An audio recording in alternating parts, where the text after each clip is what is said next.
Today's show, I want to talk about and remember John the Baptist. There's a lot of people out there that look for inspiration in the scriptures as far as how they can go about their lives and preaching. And I never said that this channel was a channel for preaching. This channel is to expose. Okay, this channel isn't here to really be uplifting. There's plenty of people out there that do sermons and have channels that do sermons. I take the opposite approach. I'm trying to expose these people to help people wake up. That's what I'm trying to do. But sometimes I will do a show talking about scripture or talking about someone from scripture. And I want to talk about John the Baptist because there's a lot of people who are torn out there as far as how to get their voice out and how to speak. And people who think maybe I'm too angry and he's got anger in his voice because they're under a new age deception. And a lot of people haven't ever read the Bible. And a lot of people think that anyone who preaches gospel is supposed to walk around speaking lovingly and singing kumbaya, when this channel does the opposite. Okay, I have a little bit of an attitude. I don't get pushed around. And I defend our Savior, Jesus Christ, with all my heart and all my soul. Always. And some people find that hard to swallow because they want me to say that everything's going to be okay and hold their hand because they're looking for the new age, lukewarm approach. And you're not going to get that here. And people say, well, Jesus says all this stuff about loving one another and loving your neighbor. And I never said don't love your neighbor. I'm exposing Satanism. I'm exposing the occult. I'm exposing the Illuminati so that people can see that it's real, because the part of the great deception is people don't believe that this stuff's going on. But I want to talk about John the Baptist and how John the Baptist, what an amazing life he lived, what an amazing human being he was, and how he declared his message with force and authority, despite having no power over anyone. He had no power. He performed no miracles. Yet he spoke with such conviction because his faith was so strong. But John went around challenging the Pharisees. He went around challenging people who thought that just because of their Jewish lineage that they were going to be saved. In Matthew 3:7 through 10. But when he saw many of the Pharisees come to his baptism, he said unto them, O generation of vipers, who hath warned you to flee from the wrath to come? Bring forth therefore fruits meet for repentance, and think not to say within yourselves, We have Abraham as our father. For I say unto you that God is able to take these stones to raise up children unto Abraham. And now also the axe is laid unto the root of the trees. Therefore every tree which bringeth not forth good fruit is hewn down and cast into the fire.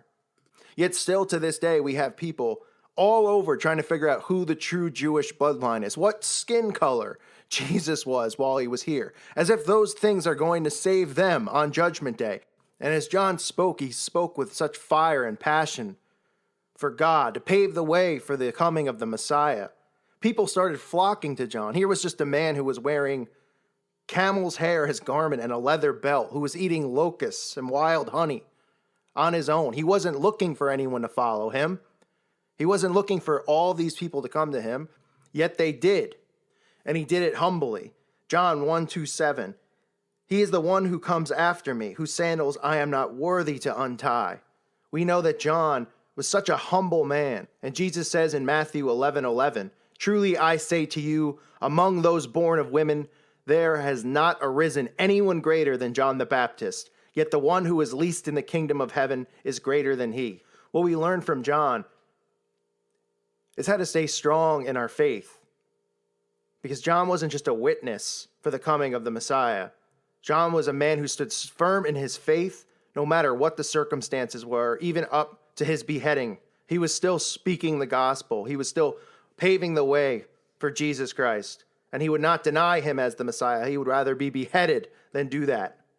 He was also not afraid of calling out people such as King Herod or the Pharisees for their sinful behavior and their awful deeds that they performed and how they lived their lives and how they were blindly leading people because they were blind guides. That is something that everyone needs to remember in their faith. To stay strong in your faith, but also not to be afraid. Not to be afraid to speak out against these people. Not to be afraid to get in their face and fire back. Because I hear too many Christians who complain and say, people like me, I don't spread love. They listen to me and then they don't feel love at the end of the video. Was John the Baptist running around speaking love? He was speaking repentance and warning people of the wrath that it was going to come. He was exposing the Pharisees. He was exposing the sinful deeds that people were doing in darkness. And I tell you who's listening, don't be afraid to have fire in your voice. Don't be afraid of how you're going to sound and who's going to listen and who's not. Remember that John didn't perform miracles. He wasn't performing miracles like Jesus was or with the disciples.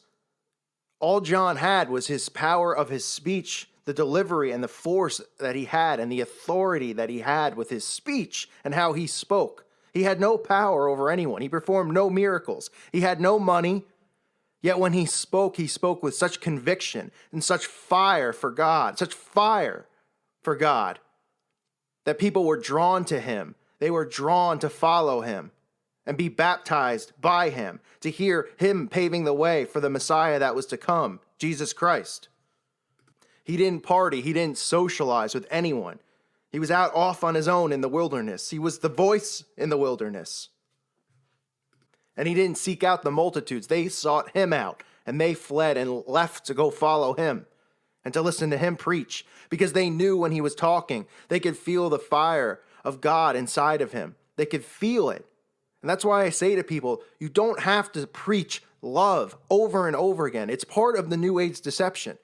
Jesus wasn't walking around preaching love. Yes, he said, love your neighbors as yourself. Yes, he said so many things about love. But he also was here to bring a sword. He was also here to preach warning of what was to come. And many people now, all they do is try to speak about, well, Jesus wouldn't judge. Who are you to judge? You don't have a right to judge. Because everybody wants to believe that this New Age philosophy that has taken over Christianity is the way it's supposed to go. And this is part of the great deception.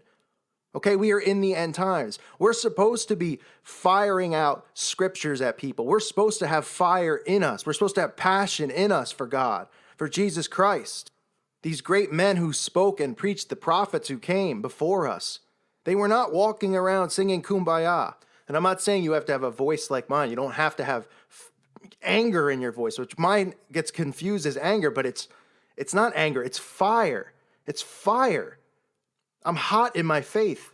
I'm hot in my faith. I'm not lukewarm in my faith.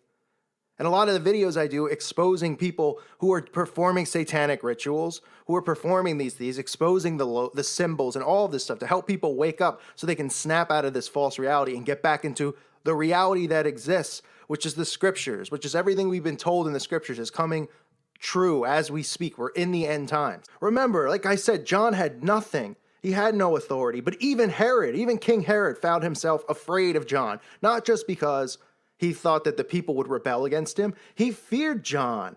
He feared John's power, even though John had no power. You know why? Because John's power was in his voice, because God spoke through him, through the Holy Spirit.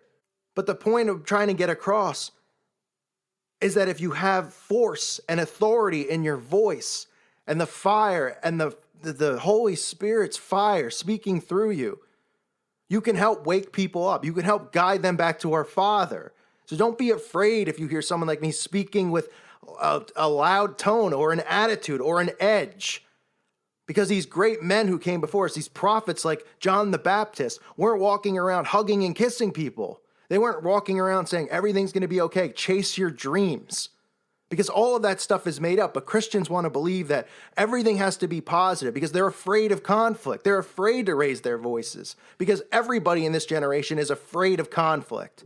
And I'm here as a voice that isn't afraid of conflict. I'm not afraid to go after these people. I'm not afraid to get in their face. I'm not afraid to be a martyr for Jesus Christ. So I say to people who message me and ask me questions about how to preach, how to start a channel, just remember how John the Baptist spoke and the power that he spoke with. Jesus said himself in Matthew 11:11 that no one has arisen greater than John the Baptist, that no man has lived on this earth greater than John the Baptist. And while many people will reject you and reject you speaking the gospel and come at you with fire like I deal with on a day-to-day basis, fire back. Don't be afraid. John wasn't afraid. John went after the Pharisees. He went after everyone he could to expose them, everyone who was against God, everyone that he needed to expose. Whether it was Pharisees, whether it was King Herod, whether it was other people and how they live, whether it was the righteous who were thinking that they were automatically saved so they could live their lives however they wanted to because of their blood lineage. Remember, it's not sacrifice that the Lord demands. It is a repentant heart. So repent and always repent. And don't be afraid to speak with fire and force. Don't be afraid to hear me speak with fire and force. Just look at John the Baptist and how he lived and how he spoke and how he challenged authority and how he challenged people who weren't of authority, who thought that they were living in self-righteousness. Don't be afraid to fight back with scriptures. Don't be afraid to stand up for your God. Don't be afraid to stand up for Jesus Christ. Ask the Holy Spirit to come to you and speak through you, and he will. Find comfort in persecution. Matthew 10:19. But when they hand you over, do not worry about how or what you are to say, for it will be given you in that hour what you are to say. For it is not you who speaks, but it is the Spirit of our Father who speaks in you. I speak with the fire of the Holy Spirit because my love for our Lord and Savior Jesus Christ is so strong. And trust me, our Father doesn't want us sitting back, not defending him, not defending the scriptures. So defend it. Be proud of it. Be proud of your Father. And don't be afraid to fight back against these people. Even if it's mistaken for hate or anger, let them say what they want. Everybody out there is going to judge. But use that fire, just like John the Baptist, use that fire of the Holy Spirit. Without anything, he was here with nothing. And all of these people came to him because they felt the Holy Spirit speaking within him, through him. That's why we always need to remember John the Baptist and his preaching. And when he preached and led the way and paved the way for the coming King, Jesus Christ. It often gets forgot because people want to hear people like Joel Osteen speak more about love and all of these things and then confuse that with Christianity, supposed to be this sit back, relax, wait for the trumpets to sound, and everything's going to be okay, when it's not. We have a job to do here. That is to spread scripture with fire and authority. That is to expose these people, just like John the Baptist did, just like Jesus Christ did, just like the disciples did. Expose these people for what they truly are, because they're the ones who are misleading people into hell. They are guiding people into hell, holding their hands into hell because they're too blind to see what's going on. And that's why it's important to expose them. God bless all of you. Thank you for listening to today's show. Always remember John the Baptist and the importance of what he did and how he used his voice as a way of leading so many people to the coming of the Messiah. He had no money, he had no power, but he had the power of our Father speaking through him and the Holy Spirit with him. And that is how he was able to help wake people up and point them to the truth. So hopefully you'll do that too. Thanks for listening to today's show. God bless all of you and your families, and may peace be with you.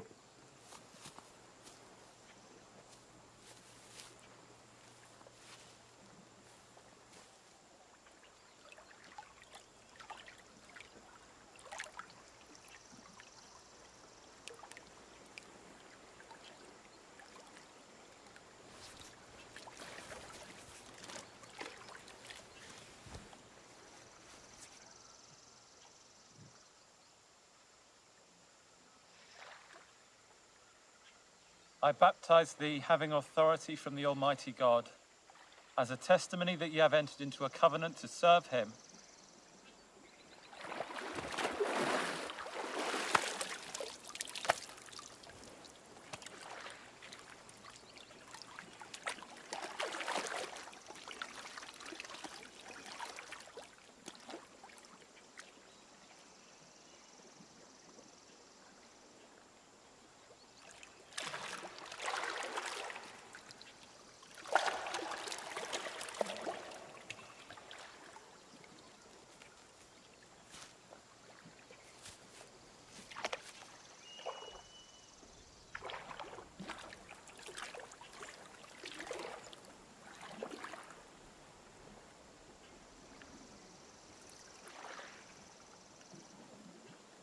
I have need to be baptized of thee. Comest thou to me? Suffer it to be so now. For thus it becometh us to fulfill all righteousness.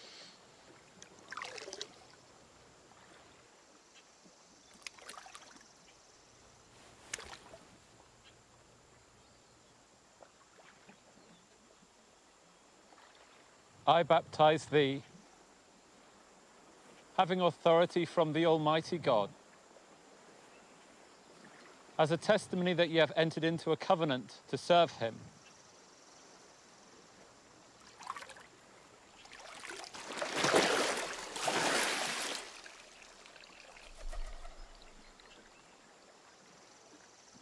This is my beloved Son, in whom I am well pleased.